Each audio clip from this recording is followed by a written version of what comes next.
Welcome back. All right, quick news of the day video for all you fine people on the internet for your Monday, April the 3rd.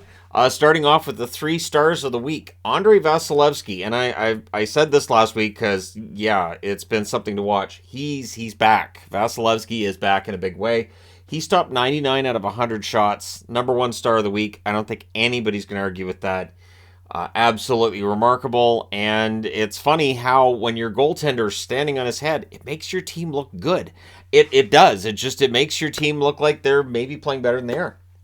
But at any rate, Tampa Bay right now has to be happy. Vasilevsky's getting himself in shape and getting going, and they are 2 weeks away from starting the playoffs against Toronto. That series being set in stone now. So here we go, right?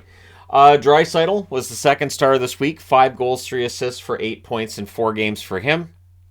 Reaches 50 goals, does it with a shorthanded goal.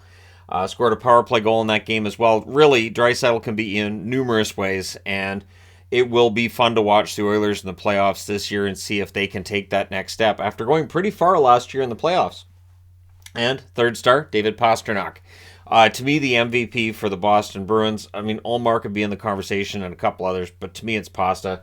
4 games, 5 goals, 1 assist, 6 points for Pastrnak. He's reached 50 goals. He's reached 100 points.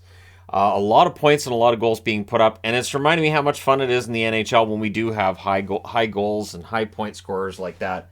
So, yeah, it's great to have so many 50-goal and 100-point players, and we're going to have more before the season's out. Good news for Dallas. Scott Wedgwood is back. He will start tonight against Nashville. And honestly, the other Matt Murray coming in and playing. What else are you going to call him? The other Matt Murray. But the other Matt Murray coming in and playing and doing his best. But in the end, Wedgwood absolutely needed in this situation. I think they've been stretching Ottinger about as thin as they can. Again, a couple weeks out from the playoffs, you want to get Wedgwood some games. Dallas and Minnesota are both in clinching positions tonight. We'll see whether or not they do. It's not like if they don't, they're going to miss the playoffs. So, Wedgwood starting. Nashville desperately needing a victory. Should be a fun one to watch for sure. Good news for Abs fans. So there's a road trip coming up, and there's some big names that are going to be on it. Landeskog, Manson, Lehkonen, and Francouz will all join the team on the road trip.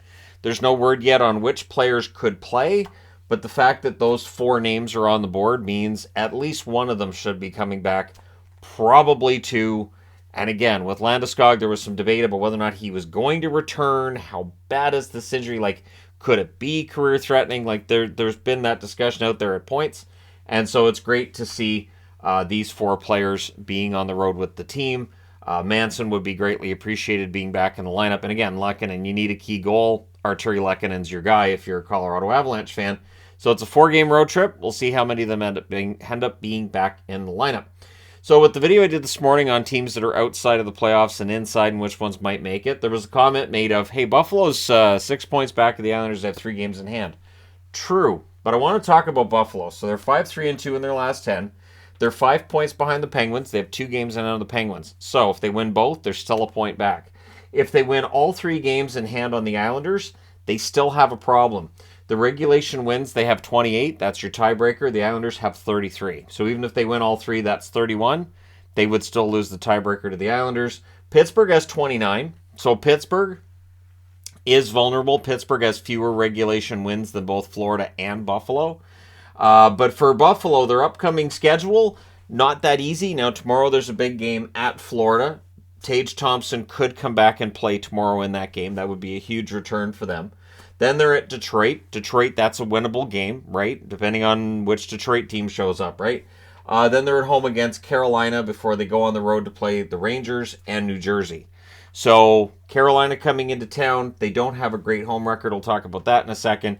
The road record's very good, but the Rangers and New Jersey, both playing pretty well right now. New Jersey had a rough night last night, but they've been kind of inconsistent. And then they're at home against Ottawa before they go and play in Columbus to close out the season. So those last 2 games should be winnable. The Senators barely hanging on by a string to their hopes for a playoff spot. And they need a lot of help if they're going to get in. Plus, they need to win a bunch of games. But at home, Buffalo's 15-20-4. On the road, they're 22-11-3. And I think when the season's done, that's where we're going to say they were probably undone, is their record at home. and it's something that they absolutely need to work on. And so we'll see how things go for them in the offseason. But I don't think that Buffalo is going to be able to get in. I know they have the games at hand, but remember, these 7 games are going to get played between now and next Friday. So this is a lot of games. They have 4 games and 5 nights to close out the season. That's tough. That's some rough scheduling, right? And I understand, I believe the game at Columbus was the one that got moved due to weather from the winter. But that's some tough scheduling right there. And so, yeah, that's not easy. For the Buffalo Sabres, this is where having so many goaltenders might work out for them. They can rotate through Anderson, Luukkonen, and Levi, although they're going to want to go with Levi, I would think, and maybe Anderson, although Luukkonen's been in there lately, but, we'll see. And then, of course, their final home game against Ottawa. Would Craig Anderson start that because, this might be his last season, and, of course, playing against Ottawa, that'd make a lot of sense. I think it's going to depend on what their status is with the playoffs at that stage. Connor Bedard. Anybody up for any hype around Connor Bedard? Perfect, because you're going to get some Connor Bedard hype. So in Game 2 for Regina series, they were supposed to lose this series. They were supposed to be severe underdogs. They're up 2-0 in part because of Connor Bedard. 3 goals, 2 assists, 5 points in Game 2. Absolutely ridiculous. So the discussion of how Saskatoon, might be able to neutralize him, nope. And also I was reading something today on how his physical play is kind of underrated. So that's out there too. The shots in Game 2 were actually 47-19 for the Saskatoon Blades, and they lost it. So for Saskatoon, now they've got to go to Regina, and they've got to try to win a game in Regina.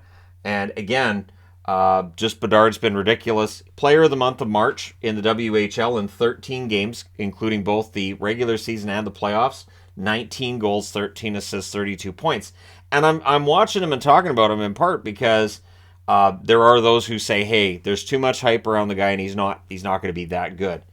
The hype around Bedard is the highest I've seen for any prospect since the Connor McDavid draft. So he is the first player in the Western Hockey League since 1995-1996 to cross the 140-point barrier. He's pretty good. He's pretty good. I think it's 72 goals he had during the regular season.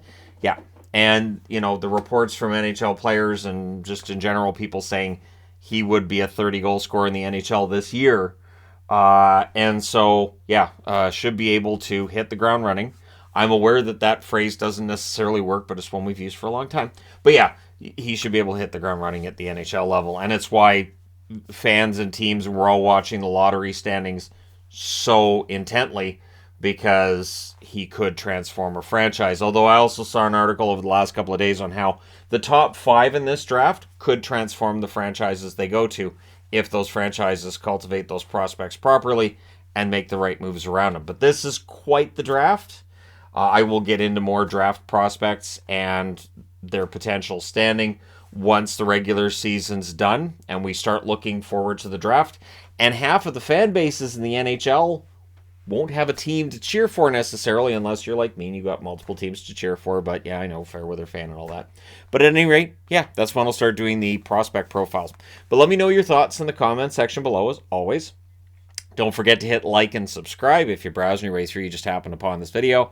Thank you guys so much for watching, for all your support. I will talk to you again soon.